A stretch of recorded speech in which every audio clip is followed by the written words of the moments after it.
Shalom. Shalom mga kapatid, babayan. Narito na naman tayo ngayon sa ating Preaching in the Wilderness series kung saan binabasa natin ang Ebanghelyo ng Panginoon na binabasa sa lahat ng mga Katolikong simbahan. At binabasa natin yung ating mga kapwa Katoliko na from time to time ay sumusuporta sa atin. Sinusubaybayan tayo, or yung mga separated brethren natin na from time to time ay nakikisa sa atin, at maging yung hindi mo nagtatap ng screen pero andyan sila. So nawa samahan tayo ng Panginoon sa araw na ito ng Martes, at gabayan nawa niya tayo at patnubayan, ingatan kasama ng ating mga mahal sa buhay at ating mga mahal at ating mga ari-arian. At iligtas nawa niya tayo sa mga mabibigat na mga pagsubok at mga karamdaman. At tinaangkin natin ang kanyang ang banal na kasulatan. Sinasabi sa 2 Corinthians chapter 10, verse 4 to 5, that the weapon of our warfare are not of flesh, but are enormously capable of destroying fortresses. We destroy arguments and every pretension, raising itself against the knowledge of God. So yan mga kapatid. And the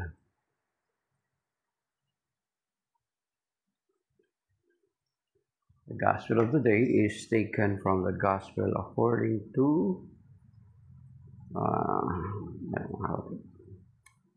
Saint Luke.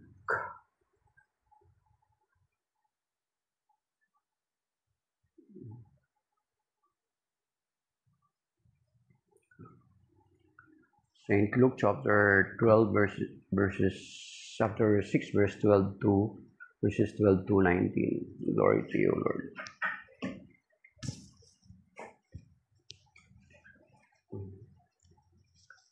In those days he departed to the mountain to pray, and he spent the night in prayer to God.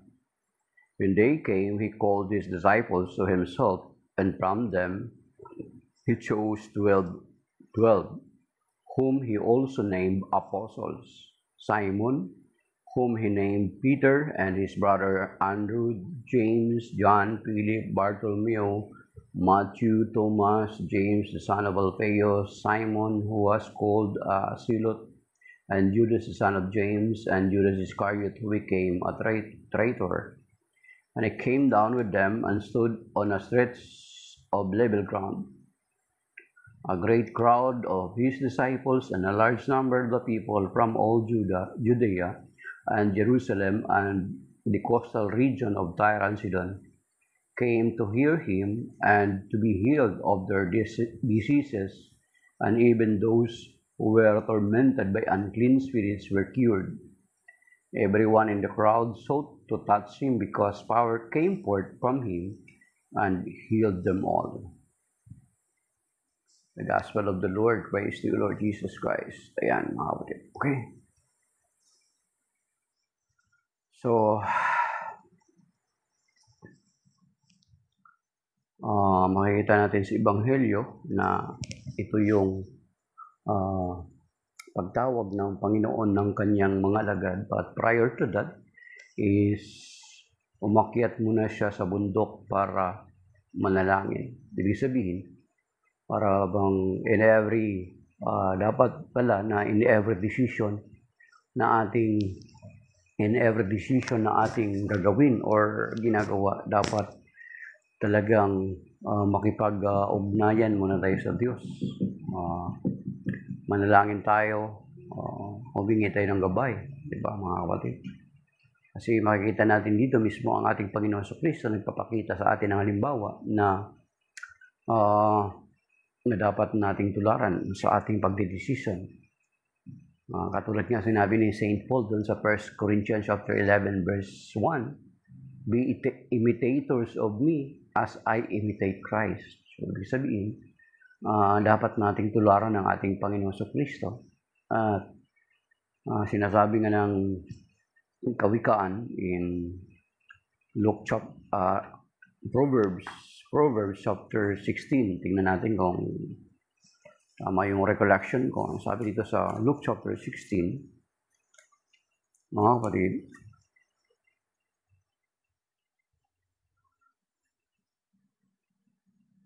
verse 3, entrust your works to the Lord, and your plans will succeed. So, yan pala dapat ang ating gagawin. Na-entrust natin yung ating mga plano sa Diyos. Sabi dito sa Tagalog, sa Pilipino, sa Tagalog. Dito sa Luke, sa Proverbs chapter 16, verse 3. Sabi dito, itiwala mo kay Yahweh ang iyong mga gawain at magtatagumpay ka sa lahat mong layunin. So, at sabi pa rito sa Kawikaan chapter 16, verse 1, na sa tao pag-iisip at magbabalak, ngunit ang tagumpay ay sa Diyos nagbubuhat. So, yun yung ginawa ng Panginoong Kristo, na bago siya pumili ng mga alagad niya na magiging tagapagpahayag niya ng mabuting balita, ay talaga nakipag-commune muna siya sa kanyang ama. Nakipag-usap siya. Ibig sabihin, tinuturuan din tayo ng mga mananampalataya na ganun din ang ating gagawin. Every time na gagawa tayo ng ating decision, ay let us always consult God. Let us always consider to ask the Lord, Lord, mabuti kaya itong aking plano? Maganda kaya itong aking gagawin? Di ba? Kasi may sinasabi na hindi dapat tayo yung tinatawag na bigla-bigla. May sinasabi dito rin mismo sa Kawikaan, mga kapatid, no?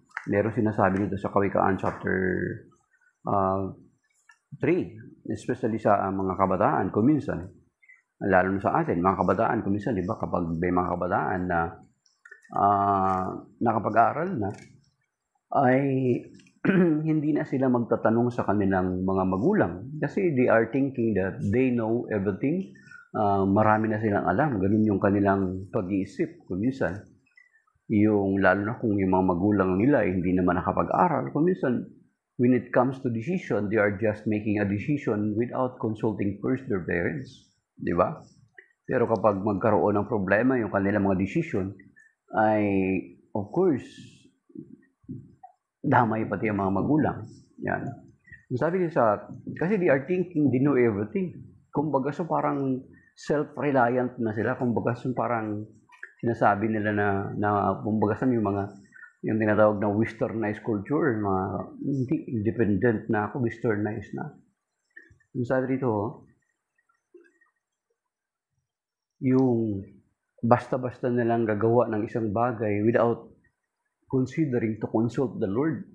Ito sinasabi dito sa Proverbs chapter 3, verse 5 to 6, or Kawikaan sa Tagalog. Sabi niya, kay Yahweh ka magtiwala, buong puso at lubusan, at huwag kang mananangan sa sariling karunungan. So yung praying to the Lord, asking God's wisdom, is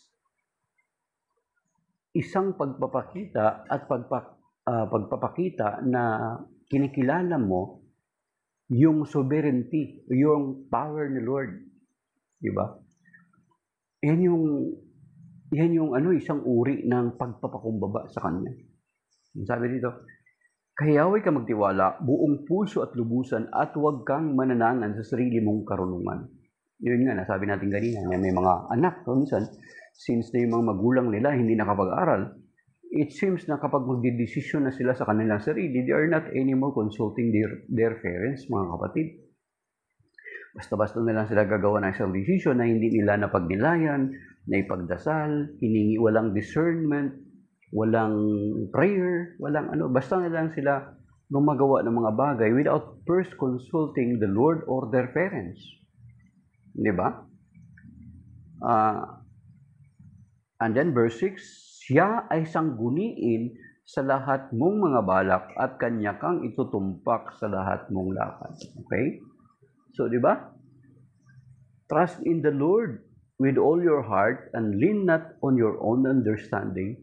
In all your ways, acknowledge Him and He shall direct your path. So, sa mga mabibigat pala na decision ng ating buhay is we need to consider to consult the Lord. Kasi iyan yung paraan na isang uri ng paraan ng papakababa. Di ba? Papakumbaba yan, mga kapatid. Hindi natin ipinagkakatiwala sa sarili namang nating katalinuhan, hindi natin ipinagkakatiwala sa sarili nating lakas. Yun yung mga kapatid, yun yung mga ini-encourage o sinasabi ng banal na kasulatan, yung binanggit natin kanina sa Kawikaan chapter 19, verse 3, at saka itong Proverbs chapter 3, verse 5 to 6. In all your ways, sabi niya sa lahat ng iyong mga daan, trust in the Lord, Proverbs 3, 5 to 6, di ba? Trust in the Lord with all your heart, and lean not on your own understanding. In all your ways, acknowledge Him, and He shall direct your path. Okay. Kasi may mga tao na mayroon dito, sabi dito, over Kawikaan natin. Kasi kapag nagkaroon ng kapalpakan yung mga decision natin, most of the time, we blame the Lord. Pero, nung gumawa tayo ng decision, gumawa tayo ng mga plano, ay hindi natin kasama si Lord. Kaya ito sinasabi dito sa Kawikaan chapter 19, verse 3. Ipinabahamak ng tao ang kanyang sarili, pagkatapos kay Yahweh ang bagsak ng sisi. Diba?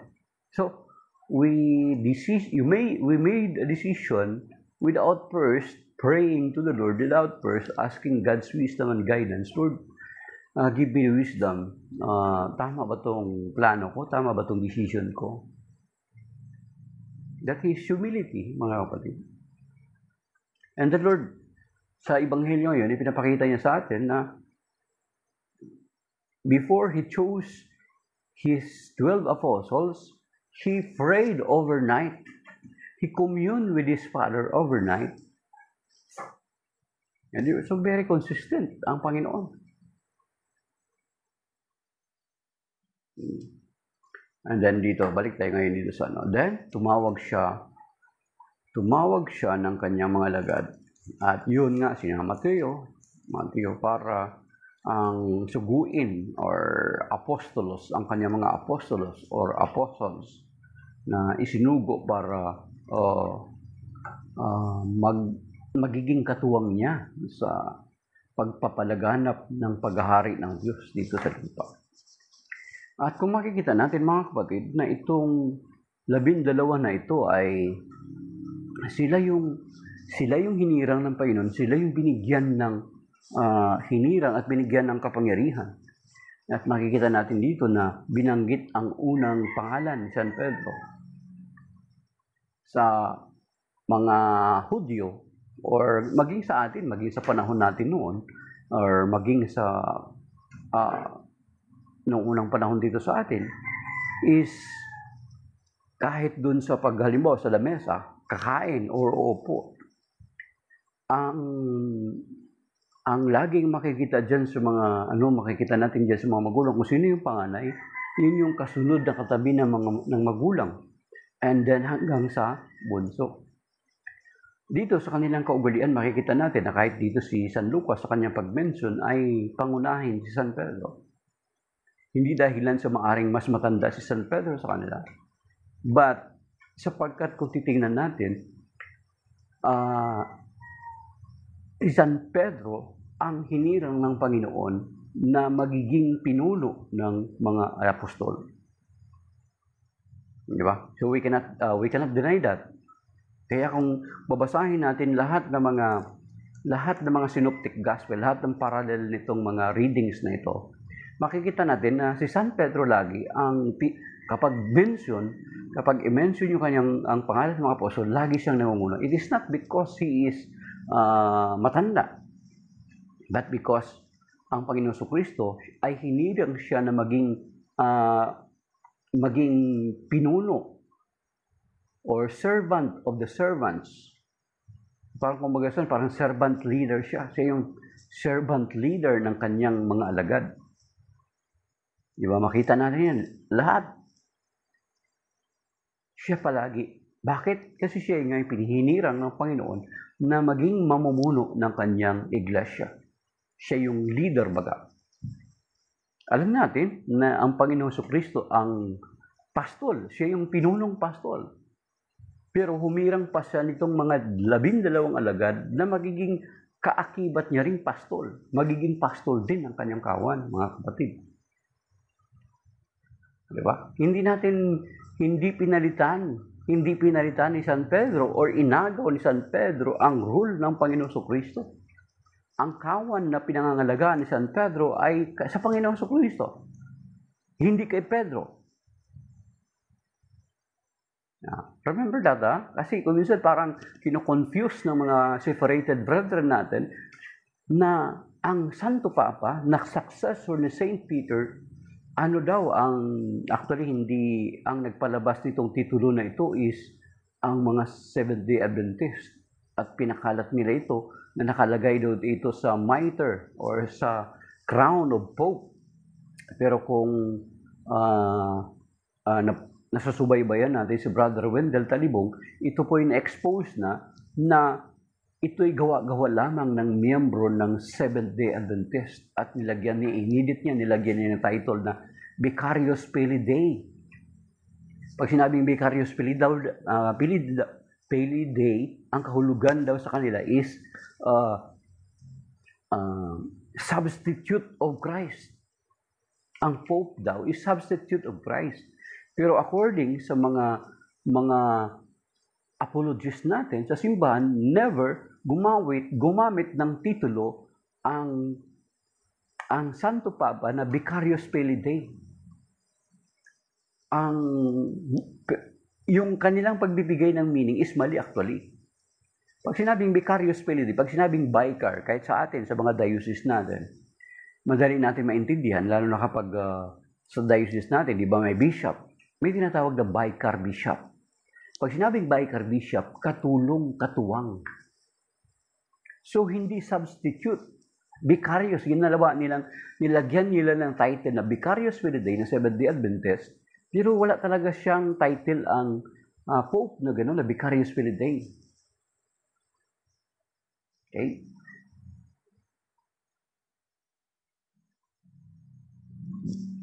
Okay, tapos, yung Vicarius Peli Dei na yun, nilagay nila yung Vicarius Peli Dei na yun, then, kinumpute nila. Kaya nila ginawa yung ganong title, na nilagyan nila, gumawa sila ng title na Vicarius Peli Dei na makikita daw sa mitre ng Pope or crown ng Pope, nilagyan nila ng word ng Vicarius Peli Dei para makompute, and then yung computation later on, tutugma daw doon sa sinasabi sa Revelation chapter 13, yung sikat na word na 666. Kaya kung makarinig kayo na ang Pope, ang 666, ang may pakana po niyan, ang inventor po niyan, ng akusasyon na yan, ay ang mga Seventh-day Adventist, mga kapatid. Okay? Yan. So, si San Pedro, siya yung hinirang. And even the secular history, ang secular na kasaysayan, ay nagpapatunay that Saint Peter is the first Pope of the Catholic Church. That is why, from Saint Peter up to Pope Leo XIV, meron na po tayong 267 popes, mga kapatid. So, dito sa atin, may isang reliyon na locally made or locally founded. Ang kanilang successor ng kanilang leader pa lang ay 3 pa lang. So, kung abutin sila ng mga 2,000 years katulad natin, baka abot din sila kung makaabot sila ng 2,000 taon. Aabot din sila ng ganito sa atin. Kasi ngayon, ang 3 pa lang yung leader nila. Ngayon, yung anak ng leader nila, hinirang nila ngayon. So, bali, magiging na yun, parang in case na magkasakit yung leader, yung pang-4 na leader, yun yung tatayo. Then, itong pang-4 na leader, kung makikita nyo, meron siya kapag magpapapicture na siya, makikita mo na rin yung maliit niyang anak. So, pagdating ng araw, na kapag ganun din mangyari, sigurado yung anak na yun, yun din yung hirangin. So, magiging panlima na. So, sa atin, from St. Peter up to now, meron na po tayong 267 popes, mga kapatid. At yun yung sinasabi natin na si San Pedro yung hinirang ng Panginoon na magiging tagapanguna ng kanyang kawan. Kaya makikita natin doon sa Matthew chapter 16, ang reference natin in Matthew chapter 16, verses 13 to 20. Na yung tagpo na yun, kung nabasa nyo, na nagtanong ang Panginoon Kristo kung sino siya ayon sa mga tao. And lahat ng mga sinabi ng tao ay hindi tumugma, sapagkat ang mga tao, ini-equate lang siya sa mga dakilang propeta. Pero nung tinanong ng Panginoon Kristo yung kanyang mga lagad, sabi niya, pero sa inyo, sino ako? Basahin niyo po yung Matthew 16, 13 to 20. Then si San Pedro yung unang sumagot, Thou art the Messiah, the Son of the living God. Then, sinabi ng Panginoon, Blessed art thou, Simon, son of Jonah. For flesh and blood has not revealed this to you, but my heavenly Father. And thou art Peter. Thou art Peter. Then tinawag siya ng Panginoon na Peter. Thou art Peter, and upon this rock I will build my church. Yung sa Matthew 16, verse 18. Then, pagdating sa verse 19, hindi lamang siya, Thou art Peter, hindi lamang siya ginawang bato, kundi pagdating sa verse 19, I will give you the keys of the kingdom. Whatever you will bind here on earth shall be bound in heaven. Yun, lagi natin inuulit-ulit yung whatever. Try to imagine that. I will give you the keys of the kingdom. Ayun nga sa mga picture ni ni San Pedro, lagi siya may susi. Yung ibang picture naman ni San Pedro, lagi siyang may manok. Di ba? So usually kapag sa atin, sa panahon natin, kapag may susi, usually ang gumagawa, ang may hawak-hawak niyan, mga security guard, di ba? Lahat ng pinto, pag binuksan ng mga security guard, makakapasok ka. Pag hindi nila binuksan, hindi ka makakapasok. So, ganun yung authority given to Saint Peter. Nung tinawag si San Pedro kasama nitong 11 mga lagad. I will give you the keys of the kingdom, whatever. Yan, tandaan natin yung whatever. Kung minsan namimiss natin, hindi natin masyado pinapansin. Kaya, kapag hindi natin napapansin yung word na yan, even as Catholics, sometimes, dahilan dun sa re-influensyahan tayo, marami tayong naririnig ng mga preacher, ng mga anti-Catholics, nagiging mabuhay yung ating pananampalataya, yung ating pagiging Katoliko. Na even as Catholics, we are questioning our doctrines, our faith, kasi hindi natin naintindihan. Primarily, lalo yung sinasabi niyo, whatever you will bind here on earth shall be bound in heaven. And whatever you will lose here on earth will be loose in heaven. Ano mang kalagan ninyo dito sa lupa, kakalagan sa langit. Try to imagine the word whatever. So there are times na pag binasa natin yan, parang wala lang, hindi natin pinapansin. Ibig sabihin, ganun katindi ang authority given to Saint Peter. Pag sinabing susi, yun nga sinasabi natin, di ba? Yung kapag may susi ka, binigyan ka ng susi, ibig sabihin, binibigyan ka ng karapatan to open. Yung pagbubukas at pagsasara, na kapag sinarahan mo, ay walang makakapasok. At kapag binuksan mo, saan ka lamang makakapasok. At sa mga Hudyo, mga kapatid, kapag marinig nila yung mga ganito, ang sasagi sa kanilang isipan kaagad is yung katulad ng nangyari doon sa Isaiah chapter 22, mga kapatid. Okay? Sa Isaiah chapter 22, yun yung parallel niyan. At ipinapakita na yung sa Isaiah chapter 22, yung pinaka-parallel niya, yung tawag nito, yung reference niya, sabi dito mga kapatid. Sa verse, Isaiah 22, verses 18 muna to 22. Dadakutin kang parang bula. Okay. So, basahin nyo na lang mga kapatid para malaman yung context ito. Lalakutin ka para mula at ihagis sa malayong lupain. Doon ka mamamatay sa tabi ng ipinagmamalaki mong mga sasakyan. Ikaw ang magdadala ng kahiyan sa iyong Panginoon. Verse 19, naalisin kita sa iyong katungkulan, ayan, at palalayasin sa iyong kinalalagyan. Tatawagin ko sa araw na iyon ang aking lingkod na si Eliakim, na anak ni Hilcias. Siya ang pagsusuotin ko ng iyong buong kasuutan. Okay? Ibibigay ko sa kanya ang iyong kapangyarihan. Siya ang magiging pinakaama sa Jerusalem. Okay? Take note. Kita nyo? Okay. Sabi dito.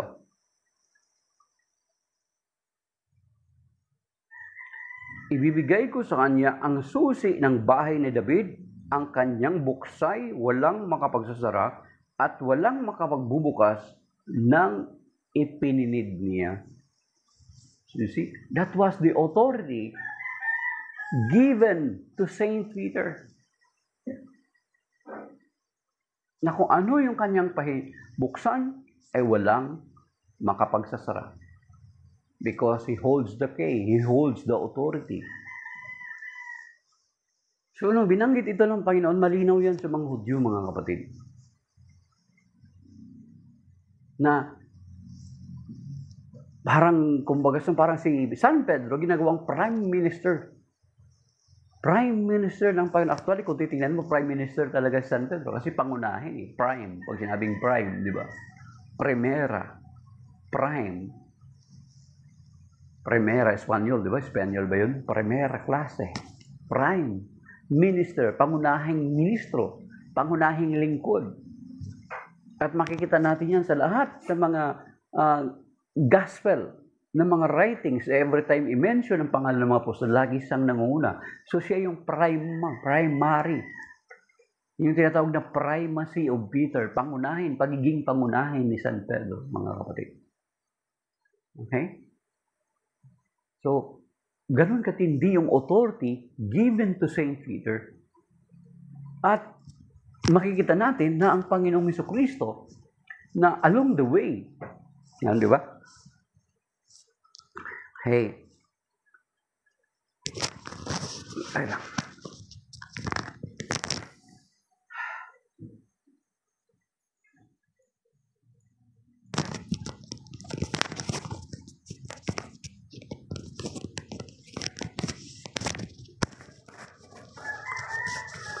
Okay. So, makikita natin na mga kapatid na along the way na yung makikita natin na along the way na noong ipinako or hinuli na ang Panginoon Jesucristo ay itinatwa siya ni San Pedro ng 3 beses. Pero ang Panginoon ay hindi nag-wave. Hindi siya nag-wave sa pagkatawag niya kay San Pedro. Di ba? Yung Matthew chapter 16 verse 13 to 20.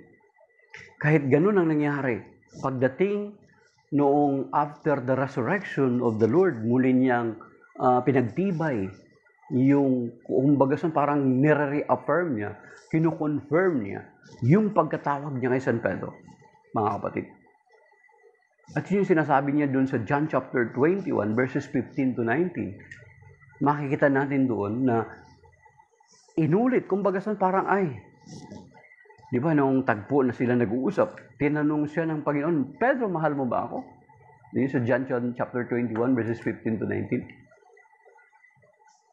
Instead, nasasabihin ng Panginoon, Pedro, sapagkat itinakwil mo ako, hindi ka naninindigan sa akin, iniwanan mo ako kasama ng ibang mga alagad, si Juan lang ang nanatili doon sa paanan ng krus, kasama ng aking ina. Si Juan na ang gagawin kong leader. Kukunin ko na sa iyo ang susi at ibibigay ko na kay Juan. Di ba? Pwede sabihin ng Panginoon yun. Kasi si San Juan lang ang nanatiling alagad noong nagsitakasan ng mga alagad. So siya lang ang nandun sa paanan ng cross. At siya yung hinabilinan ng Panginoon Jesucristo ng even her mother. Diba sa John chapter 19 verses 25. He entrusted the Lord Jesus Christ entrusted her mother to the Apostle John. And Apostle John also, the Blessed Mother entrusted his apostle, si Mama Mary, pinagkatiwala sa kanya si John, the representative of the church, and John as well, ay pinagkatiwala ng Panginoon sa kanya yung nanay ng Panginoon. Pinagkatiwala ng Panginoon sa church ang nanay niya, represented by Saint John on the cross. Pero pagdating doon sa John chapter 21, verses 15 to 19, hindi sinabi ng Panginoon yun. Hindi niya sinumbatan si San Pedro. Pedro, since na itinakwil mo ako noong ako ipako sa krus, noong hinuli ako, ililipat ko na kay Juan ang pamamahala. Ililipat ko na kay Juan ang authority na binanggit ko sa iyo sa Matthew chapter 16, verse 19. Ibibigay ko na kay Juan. Hindi niya sinabi yun, mga kapatid. Ang Panginoon, nung tinawag niya San Pedro, bagamat hindi naging matibay si San Pedro sa kanyang pananampalataya, pinanindigan ng Panginoon sa Kristo yung kanyang pagkatawag kay San Pedro. At dito natin makikita sa John 21, 15 to 19, tinanong ng Panginoon si San Pedro, Pedro, mahal mo ba ako? Opo, Panginoon, mahal ko kayo. Anong kasunod? Sabi niya, pakanin mo ang aking mga batang tupa. Okay? Verse 16, muli siyang tinanong ni Jesus, Simon, anak ni Juan, iniibig mo ba ako? Sumagot si Pedro, opo, Panginoon, nalalaman niyong iniibig ko kayo. Ani Jesus, pangalagaan mo ang aking mga tupa.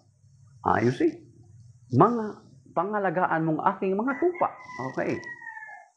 Pangatlong ulit, tinanong siya ni Jesus, Simon, anak ni Juan, iniibig mo ba ako? Nalungkot si Pedro sapagkat makaitlo siyang tinanong, iniibig mo ba ako? At sumagot siya, Panginoon, nalalaman ninyo ang lahat ng bagay.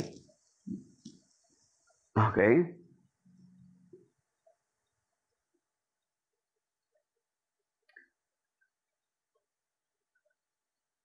Nalalaman ninyong iniibig ko kayo. Sinabi sa kanya ni Jesus, pakanin mo ang aking mga tupa. Pakanin mo ang aking mga tupa. Pangalagaan mo ang aking tupa.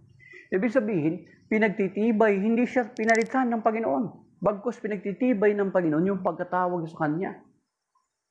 At binibigyang diin ng Panginoon na pangalagaan mo ang aking mga tupa. Pakanin mo ang aking mga tupa. Kalingain mo ang aking mga tupa. Ibig sabihin, ini-entrust ng Panginoon yung kanyang kawan sa pangangalaga ni San Pedro, mga kapatid. Hindi niya ibinigay kay San Juan. Naging matibay ang panindigan ng Panginoon. Tinawag kita. Despite of that na hindi ka naging tapat sa akin, yet I will continue to be faithful to you. Parang ganun sinasabi ng Panginoon. And I am entrusting to you. Di ba dati doon sa Matthew 16:19, makikita natin, hindi pa yung sinabi ng Panginoon eh. Binigay pa lang yung susi. At otoridad. Susi at otoridad, paralel yun. Pareho lang yun. Pagdating dito nilinaw ng Panginoon, pangalagaan mo ang aking mga tupa. See?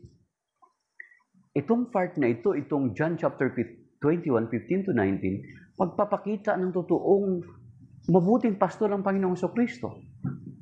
Di ba? Yung sinasabi niya sa John chapter 10, ako ang mabuting pastor. Dito, itong part kasi na ito, aalis ang Panginoon. Iiwan niya yung kanyang mga alagad physically. Iiwan niya ang mga alagad physically. Yet, He entrusted fully ang kanyang kawan kay San Pedro. Hindi si San Pedro yung nagmamay-ari ng kawan. ang Panginoon Kristo. Si San Pedro ay ginawa niya lamang tagapangalaga ng kanyang kawan, mga kapatid. Naintindihan natin? Sinabi sa John 10 na itong part itong John 21:15-19, pagpapakita na totoong mabuting pastol ang Panginoon. Kasi biro mo, bago siya alis, may hinirang siyang tagapangalaga ng kanyang kawan. Diba, kahit kayo mga magulang, pag aalis kayo, usually ang pinagkakatiwalaan nyo na magiging overseer ng inyong ibang mga anak ay ang inyong mga panganay. Usually, di ba?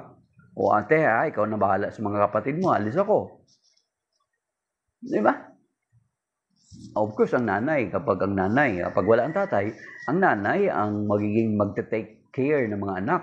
Pero kapag ang nanay, mamamalingki, halimbawa, mamamalingki. Usually, sasabihin ng nanay, o anak ha, bantayin mo mga kapatid mo, huwag kang umalis dito. O, di ba? Ganun ang gagawin, mga kapatid. Hindi basta-basta aalis ang magulang, isang mabuting magulang na wala siyang pagkakatiwalaan. Kung halimbawa, kung yung kanyang mga anak are not able to stand on their own, ano gagawin ng mga magulang? Halimbawa, mamalingki sila o may pupuntahan silang very important things. Di ba? Ano gagawin ng mga magulang? Ipagkatiwala sa kapitbahay. Ganun ang mga mabubuting magulang. Yung Panginoon, mabuting pastol siya. Bago siya umalis, ay Father Jason, hello po. Thank you sa pagdaan. Bago siya umalis, ay ipinagkatiwala niya ang pangangalaga ng kanyang kawan kay San Pedro, mga kapatid. Pangalagaan mo ang aking batang mga tupa, pakanin mo ang aking mga tupa, pangalagaan mo ang aking mga tupa. Ay ito kung may video nito si Attorney Marueliasos, tingnan nyo yung dyan sa Know the Truth, dyan sa YouTube. Ang ganda ng pagkapaliwanag dyan ito. Hindi na natin pupuntahan. Kasi ang focus natin ngayon is yung pagtawag ng Panginoon sa kanyang mga alagad. At dito nga pinapakita ng Panginoon that He is really a good shepherd. Kasi biro mo, alis siya. In-entrust niya ang kanyang kawan kay San Pedro. Hindi niya inalisan, hindi siya umalis physically na walang magiging visible na tagapangalaga ang kanyang kawan. Hindi inagaw ni San Pedro, mga kapatid, katulad nung sinasabi ng inaakusa ng iba. Hindi niya inagaw, hindi siya yung nagmamay-ari ng kawan. Kaya nga, kahit si San Pedro, kahit doon sa sulat ni San Pedro, sa 1 Peter chapter 5 verse 4, mga kapatid, may sinabi siya, tingnan mo, kahit dito sa 1 Peter chapter 5 verse 4, Saint Peter recognizes, ito yung sinasabi niya, mga kapatid, ibig sabihin, hindi niya sinasabi na ako na ngayon ang may-ari ng kawan. Kaya mali yung akusasyon o yung aligasyon ng iba na substitute. Pinalitan daw ang Panginoon Kristo. No. Hindi pinalitan. Ang Panginoon Kristo ang nagmamay-ari ng kawan. Hinirang lamang si San Pedro bilang maging tagapangalaga ng kanyang kawan nung umalis siya. Kasi ang Panginoon Kristo, good shepherd. Paano niya masasabi na good shepherd tapos aalis siya? Tapos iwanan niya lang yung mga kawan niya, walang magiging tagapangalaga. Ano mangyari sa kawan? Matatawag mo ang Panginoon Kristo na good shepherd kung gano'n? No. Kaya nga kung sasabihin niyo rin na natalikod, nawasak ang kawan, binapatunayan lamang na parang sinasabi niyo natalikod, nawasak, nasila ng mga lubo ang buong kawan, parang sinasabi niyo na ang Panginoon Kristo ay hindi mabuting pastol. Yan yung indirect na sinasabi niyo. Parang sinasabi niyo ang Panginoon, bulaan. Pero never. Kasi kahit physically, wala na ang Panginoon Kristo, pero nangako siya. Matthew 28 verse 20, I will be with you till the end of times, mga kapatid. Kaya patunay lamang na consistent, totoo yung sinasabi ng Panginoon sa John chapter 10, that He is the good shepherd. Hindi niya basta-basta iniwan yung kanyang mga kawan na walang magiging tagapangalaga.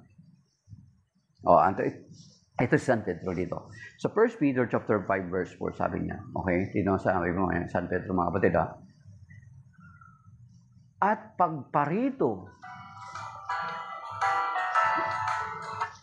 pagparito ng Pangulong Pastol ay tatanggap kayo ng maningning na kuro ng di kukupas kailanman. So yung mga alagad na hinirang ngayon sa Gospel, Luke chapter 6 verse 12 to 19, ay mga pastol din. Pero ang Panginoong Jesucristo ang pinakapinunong pastol. Si San Pedro, head lang siya ng mga shepherd dito sa lupa. Pero pinakapinunong pastol mismo, yung may-ari mismo ng kawan ng Panginoong Jesucristo. Kaya mismo si San Pedro na-recognize niya. Ibig sabihin, hindi niya kinikilala siya yung pinakapangulong pastol. Hinirang lamang siya magiging tagapangalaga ng kawan. Kumbaga sa servants of the servants of God. Yan yung isa sa title ng Pope. Servants of the servants of God. Alipin or lingkod ng mga lingkod ng Diyos. Yan yung isa sa mga title ng Pope. Servants of the servants of God. Okay, sabi niya rito, ulitin natin. At pagparito ng Pangulong Pastol, he is referring the Lord Jesus Christ. Hindi niya rin sabihin dito na siya yun. Di ba? Sir Pedro, Pangulong Pastol ay tatanggap kayo ng maningning na kuro ng di kukupas kailanman.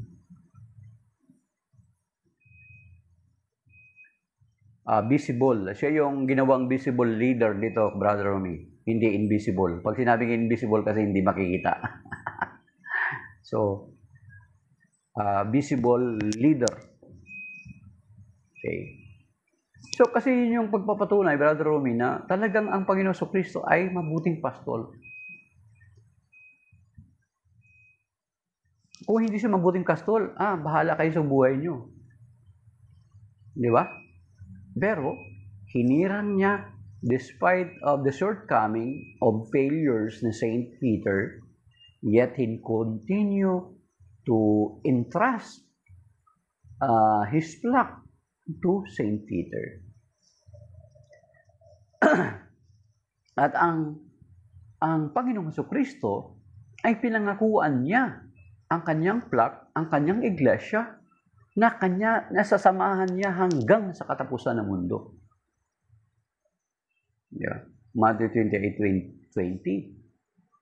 So therefore, there is no chance of apostasy, mga kapatid. Katulad ng binabanggit ng iba. Yung apostasy theory ay pinipilit lamang ng ibang mga sekta para maipasok nila yung kanilang mga founder, yung mga leader nila. Okay? Matthew 28 verse 20, I will be with you till the end of times.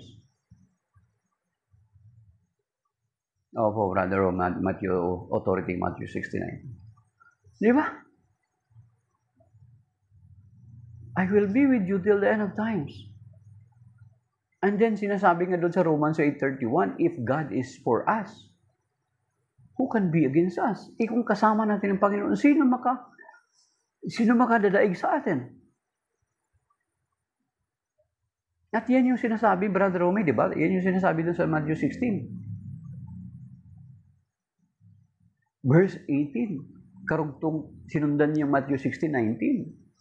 Na, upon this rock I will build my church, that even the gates of Hades shall not prevail against it. I will build my church. Upon this rock I will build my church. At alam natin na prior pa man doon sa Matthew 16, ay may binanggit na ang Panginoon Jesucristo doon sa Matthew chapter 7 verse 24. Kaya paano matatalikod? Mismo ang sa Panginoon ng Jesucristo ang nagsabi. Paano matatalikod at mahalinhan at para magkaroon ng chances ito mga sekta at denominasyon? Paano mahalinhan ang iglesia ang itinatag ng Panginoon?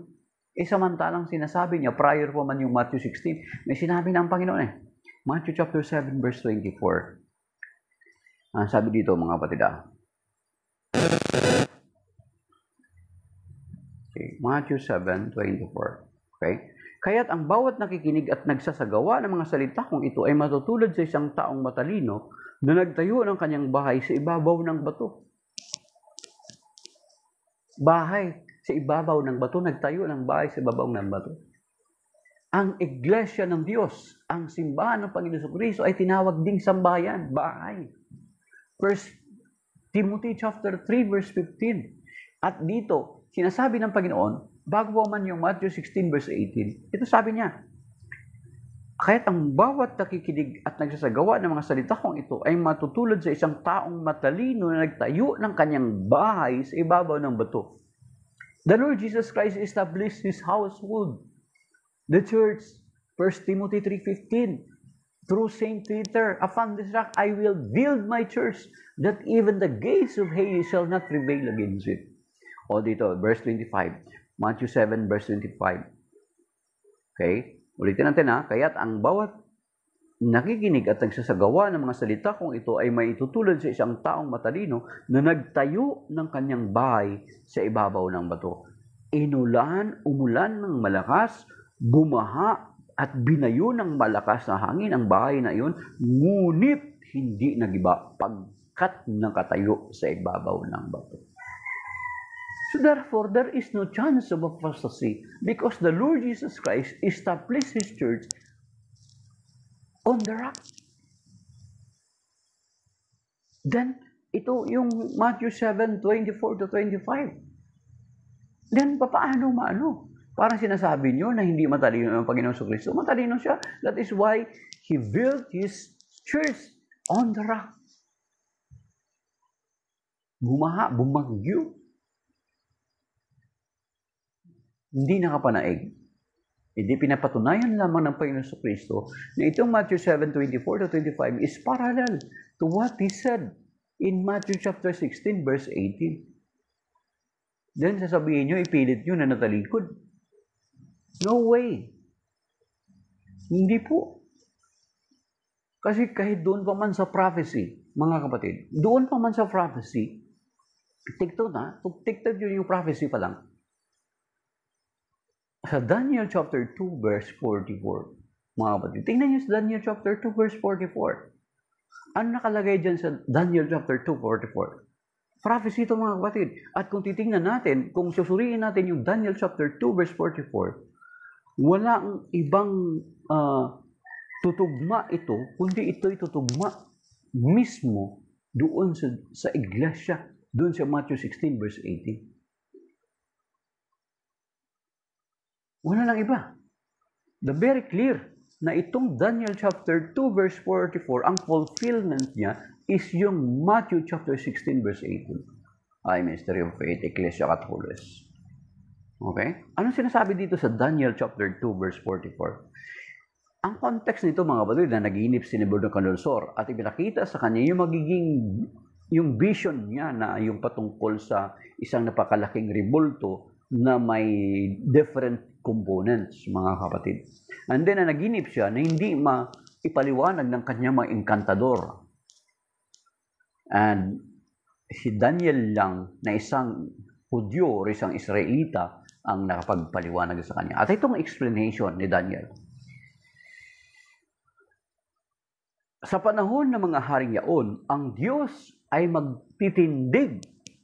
You see, the parallel in Matthew 16 verse 18, magtitindig ng isang kahariang hindi maibabagsak kailanman ni masasakop. Ninuman, dudurugin ito at ganap na wawasakin ang iba pang kaharian.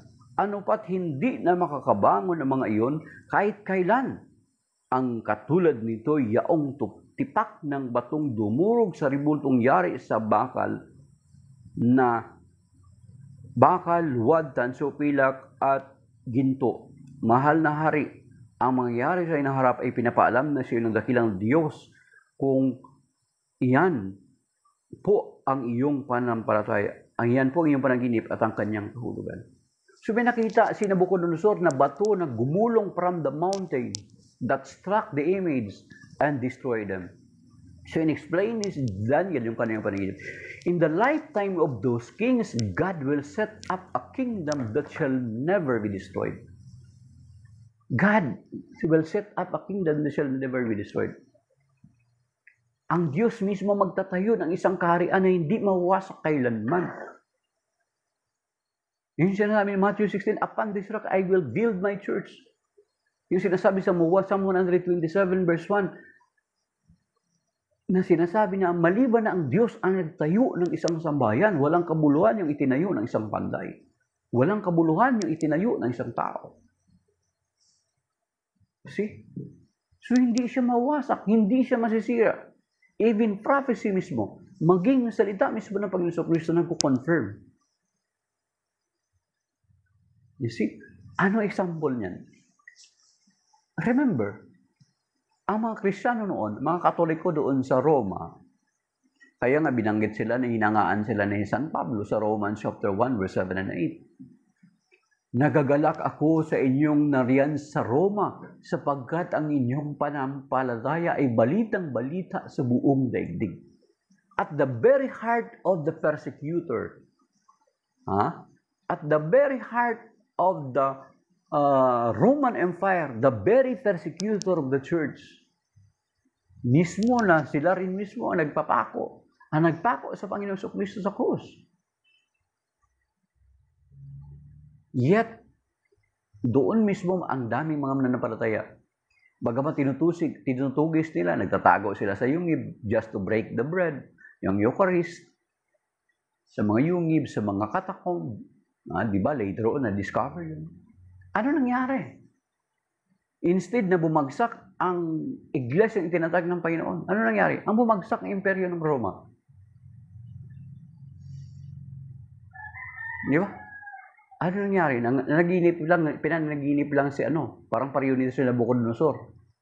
Pinanaginip lang nagkaroon ng vision si Emperor Constantine. In hoc signo vinces, by this sign you shall conquer. Okay? Ano yun? Melvian Bridge ba yun, Brother Robbie? Yung, tawag ito, yung kanyang rival sa imperyo ng Roma. Naglaban-laban sila. Nagkaroon ng vision si Emperor Constantine in hoc signo vinces. Sinunod niya yung vision na yun.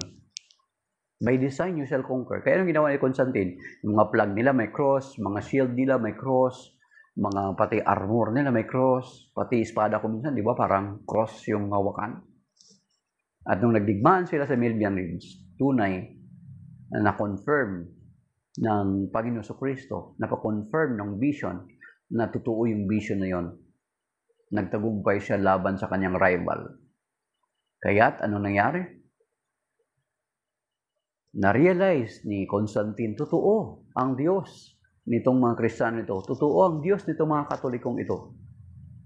So, with him, because of that, inallow ni Constantine na maging malaya ang pagpapraktis ng pananampalataya sa imperyo ng Roma.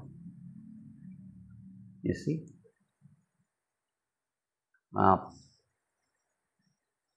Ang kaaway ay pwedeng gamitin ng Panginoon na magiging instrumento para magiging mapanatag ang kanyang kaharian. Ang kaharian ng Panginoon Kristo. Actually, sa Old Testament, meron na yung parallel ay Esther. Di ba? Ano nangyari kay Esther? Di ba ganun? Ginamit din na instrument sa Esther. Ang si Constantine, parang kahalintulad siya ni Cyrus. Si Cyrus, ginamit ding instrumento ng Panginoon. Kaya yung mga prophecy doon sa Isaiah chapter 43, refers to Cyrus. Hindi yun prophecy para sa 1914 or para sa panahon natin. Di ba? Ginamit din si Cyrus para makabalik ang mga Hudyo sa kanilang lupa at ma-reveal yung kanilang temple, para ma-reveal yung kanilang walls, mga kapatid. Balikan niyo yun. Di ba? Babylonian Empire, then nasakop din sila ng Persian, Medo-Persia, iba from na si Nabucodonosor, then si Darius, then later on si Cyrus, then later on after 70 years of exile in Babylon, pinabalik sila sa kanilang lupain para i-reveal yung kanilang walls. Yan, makikita natin yan doon sa aklat ni Nehemiah, ni Ezra, yan. Makikita natin yun. Yung part sa Jeremiah, Isaiah, yan, Ezekiel na yan, yun yung mga period of exile, Jeremiah at saka Ezekiel. Then, yung Nehemiah, then Ezra. Yan. Yan. Basahin niyo yung 4 na aklat na yan. Makikita niyo doon, mga kapatid. So, si Cyrus, si Constantine, na taga-usig ng simbahan, ginamit ng Panginoon para magiging malaya ang pananampalataya ng mga Kristiyano, ng mga Katoliko sa Imperyo ng Rome. Kaya lalong lumaganap, boom, parang sumabog. Lalong lumaganap ang ating simbahan sa buong daigdig. Because of that. Parang gano'n lang nangyari sa situation ni Esther, mga kapatid. Kung nabasa niyo yung kwento ni Esther.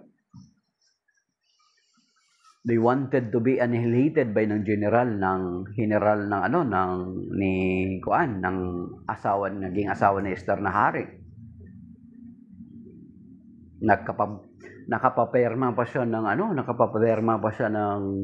kasulatan, i-annihilate yung mga Hudyo, mga kapatid. Ngayon, nag-fasting si Esther, di ba? Nung pumunta siya sa asawa niyang hari, nahimatay pa siya. Doon naawa yung hari. Nahimatay si Esther, maaari sa gutom at saka sa takot din kasi kapag hindi daw pinatawag ng hari, ay maaari kang mamatay na pumunta ka doon. Then, nalaman ng hari, sinabi ni Esther yung kanyang kalalagayan na ang kanyang kababayan ay nangangambang malipol dahilan doon sa kanyang general. So, yung kautusan ng hari, hindi niya mababali kasi tinatakan ng kanyang singsing.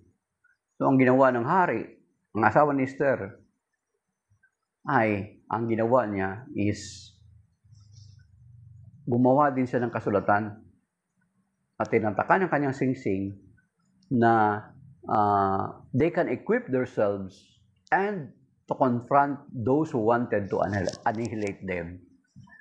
So, hindi natuloy, mga kapatid.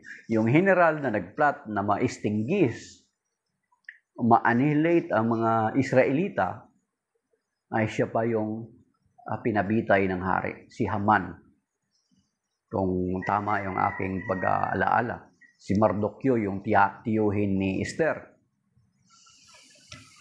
Na nagalit si Haman kay Mardukyo kasi hindi nagpapatira pa si Mardukyo tuwing dadaan siya sa gate. So, out of pride. So, ayun, mga kapatid. So, yun ang kinuha natin, ang pinupunto natin. Tinawag ng Panginoon itong mga alagad upang magpatuloy ng kanyang misyon. At hinirang na pangunahin ay may primacy of St. Peter. Siya yung head, visible head of the church here on earth. At hindi niya inangkin na kanya yung kawan kasi binanggit na natin kanina yung 1 Peter chapter 5 verse 4 na sa pagdating ng Pangulong Pastol, ng Pinunong Pastol, makakatanggap tayo ng kurunang hindi kukupas. Ibig sabihin, hindi inaari ni San Pedro na ang kawan ay kanya. Di ba? So makikita natin, mga kapatid, na at yun, itong 12 ito, itong mga hinirang na ito, sinabihan sila sa Matthew 28, 19-20, Go ye therefore to all nations, baptizing them in the name of the Father, and of the Son, and of the Holy Spirit, teaching them to observe whatever I have commanded you. Ang mga alagad na yung inutusan na magpakalat ng pananampalataya. At never na nagtawag pa ang Panginoon, magpapadala pa ko sa inyo ng isa pang sugo para i-reveal yung na-apostasize ko na church. Walang ganun, mga kapatid. Kahit basahin natin yung Matthew 24. Yung Matthew 24 na yan, eschatological things yan that refers to the end times. But the Lord never mentioned na ma-apostasy ang kanyang church. Ang sinasabi doon sa Matthew 24, there are some who will turn their backs to the church. Maraming tatalikod sa kanilang pananampalataya. Pero hindi sinabi na matatalikod ang aking iglesia. Ngunit huwag kayong mag-alala.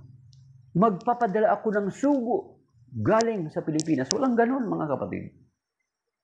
Walang sinabi sa Matthew 24. That is eschatological things. Ibig sabihin, panahon, mga pangangaral niya patungkol sa huling panahon. But the Lord Jesus never mentioned that this church will be apostatized. That will contradict to His promise in Matthew chapter 16, verses 18, and then Matthew chapter 28, verse 20.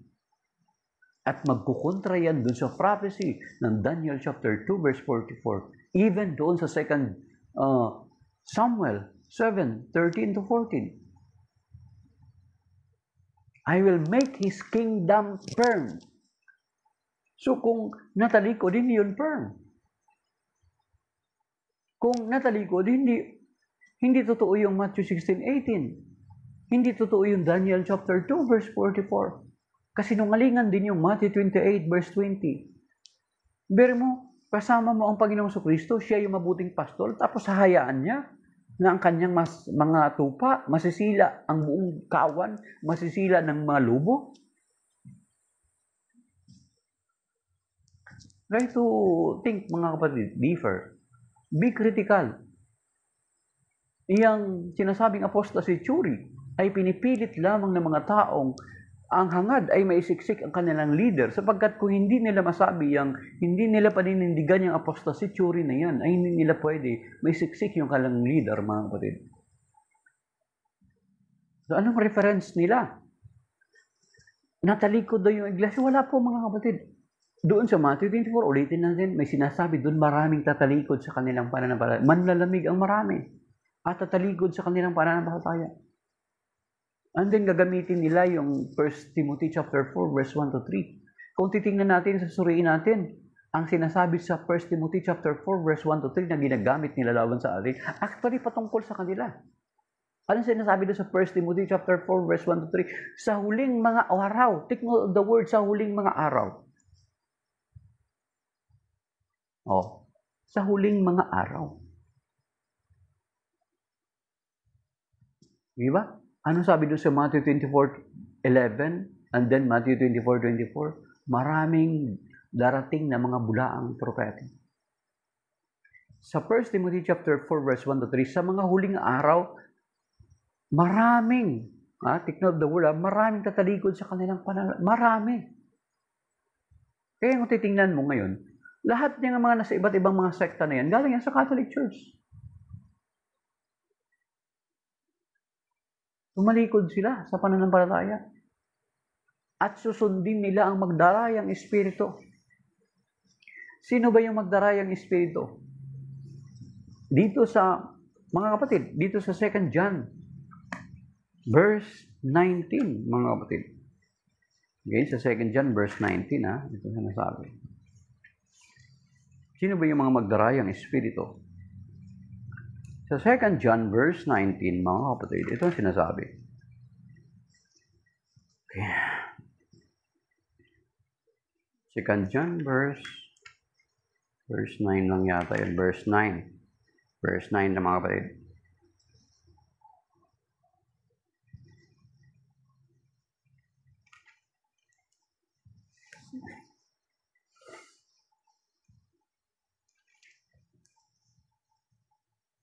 Verse 7 pala, mga kapatid. Verse 7. Many deceivers have gone. Deceivers, magdarayang espiritu. Deceivers, magdaraya. Have gone into the world those who do not acknowledge Jesus Christ as coming in the flesh. As coming in the flesh. Okay? Such is the deceitful one and the Antichrist. So you see, Yung mga magdaraya pala at mga magdaraya, deceitful at mga deceivers, yun yung mga hindi nagpapahayag na ang Panginoon Kristo ay naging tao, nagkatawang tao. Hindi sinabi dito na tao lamang. Kung sinabi ito na maraming dumating sa sanlibutan ng mga magdaraya, yung mga taong hindi kinikilala na si Kristo ay tao lamang. Pag sinabing ganyan, tayo yung tamaan doon.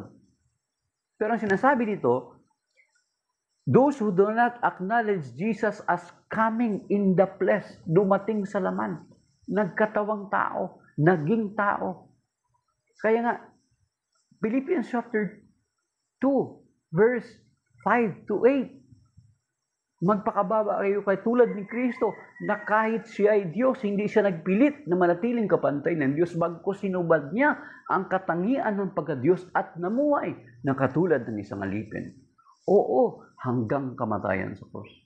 Then sa Colossians chapter 2 verse 9, sapagkat ang buong kalikasan ng Diyos ay na kay Kristo kahit siya'y naging tao. You see? And then sa Hebrew chapter 1 verse 1 to 3, ang anak ang maningning nasinan sapagkat kung ano ang ama, gayon din ang anak. Kaya hindi nakapagtataka na sinabi ng Panginoon sa John chapter 10 verse 30, ako at ang ama ay isa. Di ba? Colossians chapter 2 verse 9, Hebrew chapter 1 verse 3, Philippians chapter 2 verse 5 to 8, then John chapter 1 verse 1 to 3, then verse 14. In the beginning was the Word, and the Word was with God, and the Word was God. He, hindi it ang ginamit. He was with God in the beginning, and without Him, take note with the word Him, the three first of person. Nothing is created. Pagdating sa verse 14, and the Word became flesh and dwelt among us, and we saw His glory. Nakita namin ang kanyang. You see? Huwag mo namang baliwalain yung pinag-aralan sa grammar and composition, mga kapatid. You see? So yun yung sinasabi sa 2 John verse 7. Yun yung sinasabi sa 1 Timothy chapter 4 verse 1 to 3. Sa huling mga araw, maraming tatalikod sa kanilang pananampalataya at susundin nila ang magdarayang espiritu. Yung magdarayang espiritu, sinagot ng 2 John verse 7. Yaong mga tao na hindi kumikilala at kinikilala na ang Panginoon sa Kristo ay naging tao or nagkatawang tao. Sila yung mga magdaraya. At yun sinasabi sa 1 John chapter 2, verse 18 to 19. Ito yung mga taong tumalikod, mga kapatid. Okay? So, 1 John chapter 2, verse 18. Children, it is the last hour, and just as you heard that the Antichrist was coming. Yan. So now many Antichrist have appeared. Yun na yung sinasabi sa 2 John verse 7 to 10 kanina. Okay? Thus, we know this is the last hour. They went out from us, okay? But they were not really out of our number. They went out from us. Sumalis sila sa atin. Yun yung mga taong tumalikod, umalis sila. At umanib sa mga iglesyang tatag lamang ng tao na ayon sa Psalm 127 ay walang kabuluhan.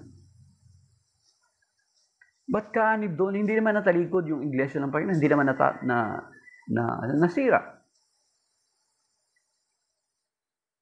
At papaano matatalikod din? Papaano din magkakaroon ng erroneous doctrine? Yun yung sasabihin nila. Samantala sinasabi ng Panginoon, linaw ng John chapter 15 hanggang 16, He promised to send the Holy Spirit, and really it happens after His ascension. The Holy Spirit came in the day of the Pentecost. 10 days after His ascension, the promised Holy Spirit came. At alam natin na ang Espiritu Santo, kung titingnan natin sa Book of Acts, mga kapatid, ay ginabayan ng Espiritu Santo ang iglesia. Kaya they cannot commit error because the Holy Spirit is actively working in the church. mag-quote tayo ng example. Na-quote na natin ito, Brother Romy. Acts chapter 16 yata yun, verse 6. Tingnan natin ha. Ito yung isang instance, mga kapatid. Oo. Sabi ni Brother Romy, natupad kay Martin Luther at kay Mang Felix, dating Katolik. Tama yun, yung 1 John chapter 2, verse 18 to 19. At saka yung sinasabi doon sa Matthew 24, maraming tatalikod sa kanilang pananampalataya at maging sa 1 Timothy chapter 4, verse 1 to 3. Sila yun, hindi tayo yun. Okay, sabi dito sa Acts chapter 16, verse 6, ito yung instance na ang Espiritu Santo is actively working in the church. That is why the church cannot make error because the Holy Spirit is working. Okay? Di ba? Kaya nga katulad daw po nangyayari kay, di ba, nakwento ni Brother Noy Dora to, Brother Romy, yung Arius, kinikilala na sa Byzantine Empire. Doon actually nahikayat pala later on ni Arius, tawag dito? Constantine. Pero mo, tatanggapin na siya ng Byzantine eh. Sabi na kwento to Brother Noe, napag-aralan niya ito.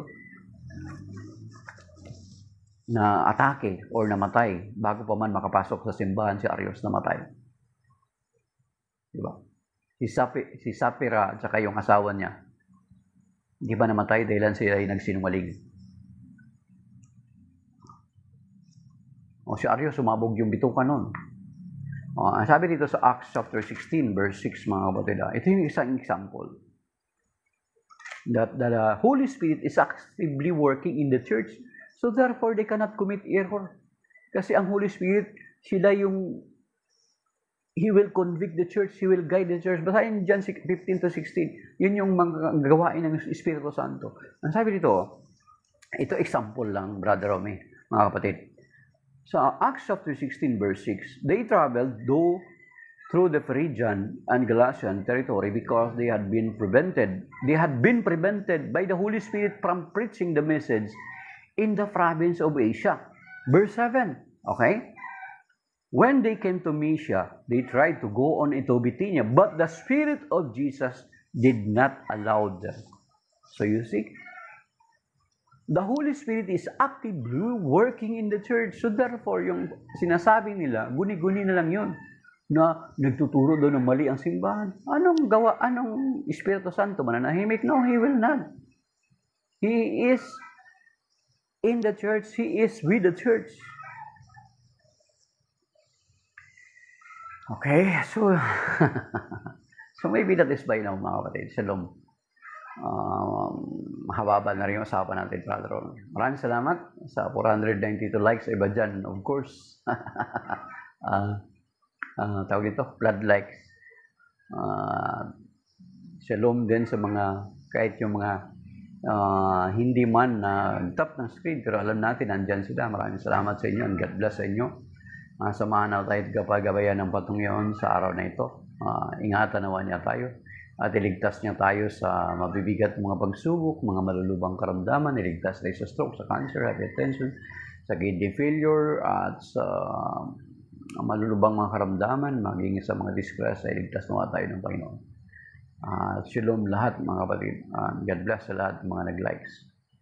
So, maraming salamat at magandang umaga at pinagpalang araw ng Martes sa ating lahat. Bye, Brother Romy. Salamat. Prepare pa kasi may trabaho pa, mga kapatid. Okay. Shalom. God bless.